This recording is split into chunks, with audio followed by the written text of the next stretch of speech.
Welcome back to Investing with Confidence. I am your host, Joshua David, having a good time with my good friend, and yes, we are great pals, Mr. Al Connickson. Don't forget to subscribe to the podcast wherever you listen to podcasts, and check out the Investing with Confidence YouTube show. Might even catch an outtake or two. So, Al, as we get into this next topic, that's what I'm afraid of. As we get into this next topic, it's retirement, and there's a pathway to retirement, right? But unfortunately, there's a lot of trees hanging over and laying in that pathway for a lot of people. Sure. And that's just the reality of it. People have a tough time figuring out what that pathway is to retirement, but getting there with confidence and staying retired with that confidence. Now, you've helped a lot of people, I guess, start that pathway as far as what you need or what you may potentially need to get there comfortably.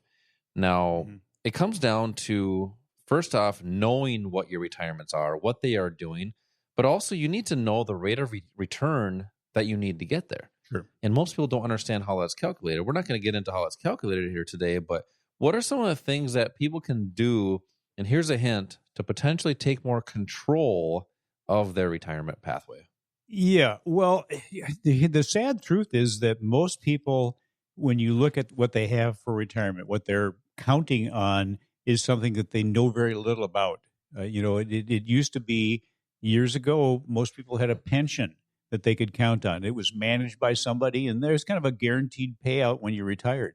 Most people don't have those anymore, and to be honest with you, most of the pension plans that are out there are in deep trouble. They're underfunded significantly. Yep. But for most people, the pensions are gone. Social Security is still there, and the sad truth is that a high percentage of people in this country rely solely on Social Security to get through their retirement years.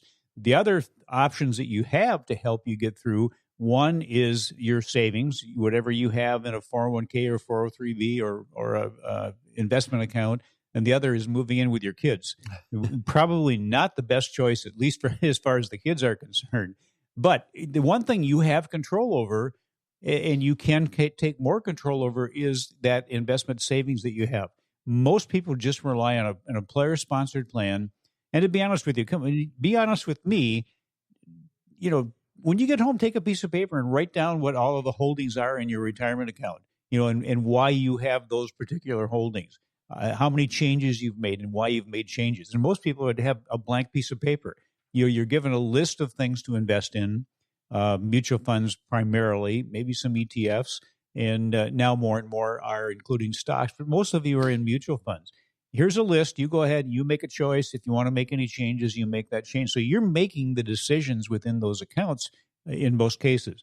One of the things that our students try to achieve as soon as they can is to set up a self-directed retirement account, something outside of the 401k or 403b that they take control over. Since you're already making the decisions, why not do it with some significant benefits?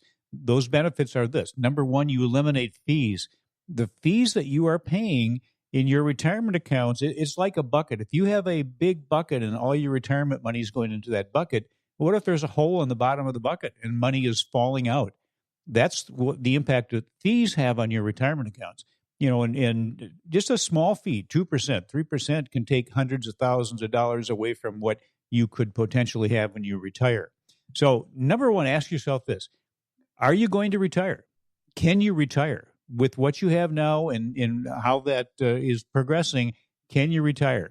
And when you do retire, can you stay retired? Those are two key points. One of the things that Josh mentioned earlier was rate of return. What rate of return on your investments do you need to get to the retirement that you want to achieve? It's going to vary from person to person, and there are calculators that you can use, but it's hard for them to take into consideration changes in life, physical health changes. Maybe one of a couple passes away or has serious medical conditions that you weren't counting on. Those are all things that could impact the rate of return you need, and you need to be flexible enough and knowledgeable enough to change things to achieve the right rate of return for you. Unfortunately, most people don't understand the right assets they can use, and they don't understand the negative impact of those fees. Yeah, you kind of reminded me of something. You ever heard of that term, keeping up with the Joneses? Sure. keeping up with the Joneses is, people are copying other, or trying to one up somebody. Some, a neighbor buys a boat, so you got to go buy a boat. That's kind of what keeping up with the Joneses is. But in retirement accounts, unfortunately, that's kind of what happens there. I mean, so many people compare themselves to other people and they say, oh, well, I don't have much. Well, neither does so-and-so. And so I'm doing a little bit better than they are. Sure. So they try to compare themselves with someone that isn't quite in a spot where they're at, but understanding that they still don't have enough. And that's one of the problems is we compare ourselves and then we just don't have enough to get there. So you got to ask yourself, can you retire? Like Al's talking about, what do you have? And then what do you need to get there? It takes action. And that first action could be finding out what you actually have in your portfolio. Sure. And then learning the skills to make better decisions in there. So Al, if somebody were to take control of their retirement, which would mean self-direct, are they stuck to buying mutual funds, kind of like what they're doing with a 401k or a sponsored plan? Or do you have the opportunity to utilize other assets, which may give better leverage, but also let them trade any time of day so they dictate their schedule? Well, there's a number of things that are advantageous to having your own self-directed account. Number one is you don't have to just invest in mutual funds. I mean, if that's what you want to do, you certainly can, but you have access to a lot of other things. You can trade the options market. You can trade the futures market, the foreign exchange market. Those assets give you the ability to have the potential to benefit in an up market and a down market, and with options even in a sideways market. But it also eliminates the fees, so that takes one big hit away, or one covers up one hole in that retirement bucket. The assets that you were talking about, futures and forex, they trade 24 hours a day, so you don't have to just be available during the 6.5 hours the stock market is open. But one of the great advantages of those assets is the ability to maximize the value of small amounts of money. Because they have leverage, you can start with it's sort of like a down payment on a mortgage. You start with a down payment on a larger investment, so you have a smaller upfront cost. That investment, which controls a much larger total investment, that's maximizing the value of your money. So if you are in retirement, or you're heading towards retirement, you don't have to look at taking a large amount of that retirement money and using that to try to achieve that rate of return. You can take small amounts of it and use the leveraged assets, which allows you to participate maybe in some investments that you thought were out of reach to you financially. The institutions are using those assets because they believe and they know that there are benefits there that far exceed the benefits they can get from just investing in simple stocks. Yeah, and just to clarify how that leverage works, as well as is the brokers, they don't take the money from you. Correct. They just require that in your account. So let's just say to buy one contract of the S&P 500, they require, let's just give an example of $1,500.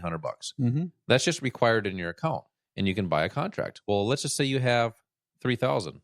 Well, you can do 2 contracts then, but you can't do 3. So they won't let you over leverage yourself. So they just require that capital in your account. They don't take it out. It's not like you're paying anything. They just require that in your account. So if you want to learn more about how that leverage works, how self-directing actually works in retirement. So if you have, let's just say, an IRA, and you wanted to roll it into a self-directed IRA, there may be potential ways to manage that yourself without those fees that the brokers typically will charge you. Right. But also, you're not stuck to just mutual funds, which can be devastating in retirements because of those fees. Mm-hmm. We've talked a lot about, especially in this past segment here, about retirements, but we haven't really dissected fees and why they're so devastating, what they can potentially do to retirement accounts when you have fees. But what is the potential without fees, or maybe minimizing fees? So when we come up next, we're going to talk about fees, how to potentially minimize them, especially in retirement accounts. Sure. We'll be right back.